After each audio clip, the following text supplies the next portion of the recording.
Oke Bunda, sebagai seorang psikolog, bagaimana sih Bunda menanggapi kasusnya kasus perceraian Mbak Emung dan Paula ini kan teman-temannya Mbak Emung semakin gembar-gembor nih, ya sebut saja salah satunya inisialnya V gitu, kayak masih bukti-bukti perselingkuhan apa segala macam, tapi di satu sisi Paula memilih untuk diam. Itu ada tekanannya juga nggak sih Bunda buat si Paulanya? Pasti yang diomongin itu orangnya nggak nyaman akhirnya. Si pasangan ini yang diceritakan oleh semua orang itu pasti nggak nyaman. Mungkin juga orang ngomong tuh sebenarnya gini ya, kalau menurut saya hal yang kayak begini nih misalnya itu diselesaikan di persidangan kalau betul-betul mau cerai. Karena kalau ditaruh di tempat umum terus nanti ada pro and kontra. Nah nanti pro dan kontra ini menjadi pemanas atau yang jadi menggoreng cerita ini. Pada waktu kemudian orang satunya diam, kalau menurut saya itu lebih baik. Karena pada saat kita mengutarakan sesuatu terhadap pasangan kita yang sekarang sedang berseteru sama kita, itu berdampak pada nantinya adanya sakit hati. Nah, sakit hati itu dampaknya gimana? Akibatnya masalah utamanya hilang, masalah sakit hatinya yang jadi kemudian lebih jelas. Dampaknya juga adalah kemudian menutup kesempatan untuk rujuk atau untuk adanya mediasi atau apa, karena sudah keburu sakit hati. Sementara masalah utamanya jadi hilang karena sudah masalah tentang sakit hati karena saut-sautan. Jadi kalau menurut saya prefer diam aja, bagus itu malah. Tapi Bunda, walaupun misalnya kayak kan ini kan rata-rata dari omongannya temannya dari pihaknya Baim kan terlalu menuju banget nih untuk Paula, kan orang punya hak untuk membela diri dan Bunda. Boleh membela diri tetapi pada tempatnya. Nanti membela dirinya aja pada waktu ada acara sidang kalau menurut saya gitu. Dan kalau saya lihatnya gini ya, orang biasanya kalau lagi deket sama seseorang seolah-olah jadi seorang yang pembela, memberikan itu biasa banget itu. Lalu kemudian menambahkan bumbu dan sebagainya. Kan nggak tahu juga kenapa hal itu terjadi, video itu bisa terjadi dan sebagainya. Kita semua nggak tahu, mungkin pada sesuatu kesempatan apa. Saya tidak membela salah satu, tidak membela juga si siapa yang laki maupun tidak membela yang perempuan, tetapi intinya saya mengatakan bahwa kalau misalnya itu ditambah dengan gorengan dari teman-temannya menjadi tambah pelik, nanti masalah utamanya nggak kelihatan loh gitu. Dan itu yang saya takutkan. Sementara ini nggak main-main membicarakan masalah keutuhan rumah tangga seseorang.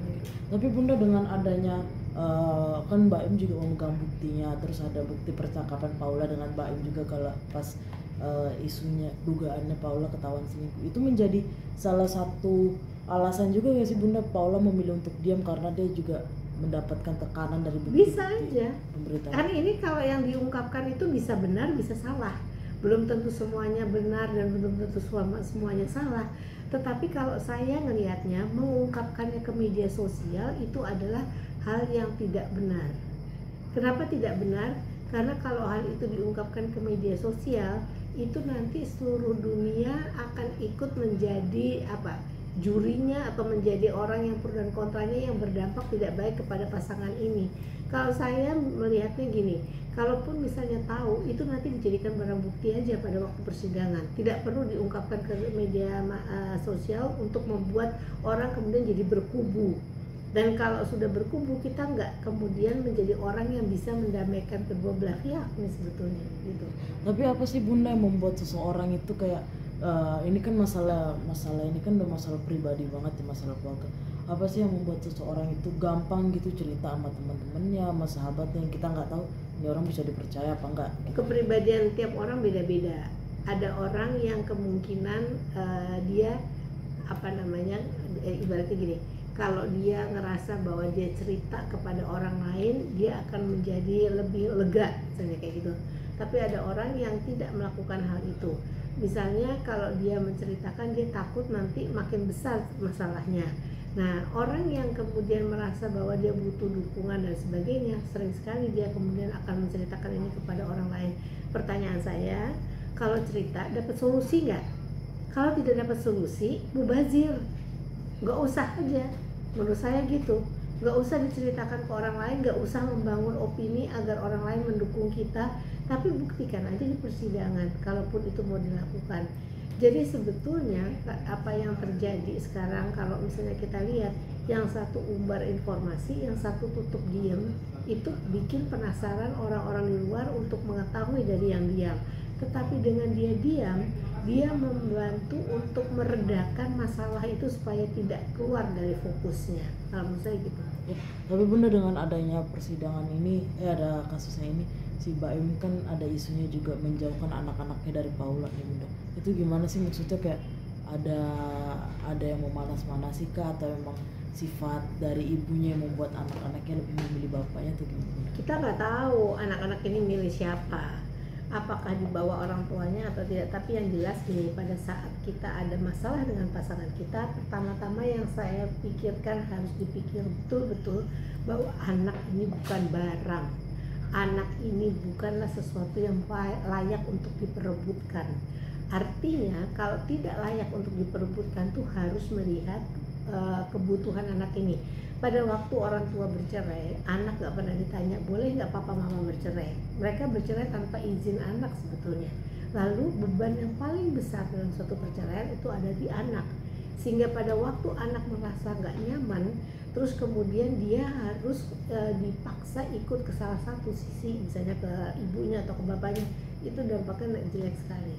Kalaupun sudah ketok palu, kalau menurut saya tidak ada istilah harusnya 3 hari di sana 4 hari di sini. Tanyakan kepada anak dia lagi mau ada di mana, karena anak ini nggak boleh kehilangan kasih sayang bapak dan ibunya. Bunda, kan ini kan isunya kan Paula selingkuh. Dalam banyaklah orang yang bilang kayak ya dia selingkuh karena orang rata-rata selingkuh karena suaminya begini. Tapi menurut Bunda sendiri, di satu sisi Bunda sudah berumah tangga, Bunda juga seorang psikolog, apa sih yang membuat akhirnya pasangan itu bisa selingkuh setelah menikah dan memiliki 2 orang anak? Kalau orang selingkuh itu bukan selalu hanya karena situasi. Kadang-kadang situasi di dalam rumah yang diciptakan membuat dia seolah-olah kayaknya layak untuk selingkuh. Nggak ada kata layak untuk selingkuh. Apapun kejadiannya, orang yang kalau udah menikah ya harus setia, ibaratnya seperti itu. Kalau dia punya masalah di rumah tangga, bukan mencari jalan keluarnya adalah dengan selingkuh, tapi harus menyelesaikan masalah itu di dalam rumah. Misalnya yang satu dikatakan pelit, oke, sekarang diomongin, kamu butuhnya berapa tiap bulan, saya mampunya berapa, lalu dicari jalan tengahnya. Itu harusnya komunikasinya seperti itu. Jangan yang satu diem aja tapi yang satu pikir ini udah cukup segitu. Atau misalnya yang satu punya kebiasaan buruk tertentu, yang satu juga, tapi kemudian dua-duanya kemudian merasa bahwa kalau dia bisa gitu, saya juga buruk juga, bisa marah-marah juga seperti apa gitu. Itu yang harus diselesaikan. Jadi nggak ada istilah masalah internal apapun yang bisa membuat orang harus punya keleluasaan untuk selingkuh. Namanya selingkuh itu pasti nggak boleh. Bunda, tapi untuk kondisi mental seseorang nih Bunda, terutama Paula ya, Paula di tengah isu perceraian juga isu dugaan perselingkuhan, terus ada dugaan dia transfer duit buat selingkuhannya, pihak dari suaminya gembar-gembor menyalahkan Paula. Itu menurut Bunda sendiri kondisi dari mentalnya Paula seperti apa sih Bunda? Aman-aman aja kah atau? Ya enggak lah, pasti juga merasa mungkin ada kesalahan juga pasti yang dibuat oleh si ibu ini. Tetapi saya ngerasa gini, kalau di agama tuh harusnya apa yang terjadi dalam rumah tangga tuh nggak boleh disebarluaskan kemana-mana gitu. Kalaupun punya bukti, lakukanlah di dalam ruangan tertutup, yaitu pada waktu persidangan. Jadi kalau menurut saya membuka aib itu kan ada andilnya. Kenapa orang ini bisa sampai punya kemampuan untuk misalnya melakukan itu, berani untuk mentransfer atau apa, pasti kan ada penyebabnya gitu. Nah itu yang harusnya kemudian kita pikirkan, gimana caranya untuk mengatasi masalah ini, bukan kemudian disebarluaskan keluar. Toh kalau disebarluaskan nggak membantu menjawab, jadi harusnya gimana perkawinan ini jalan terus atau kemudian berpisah. Oke.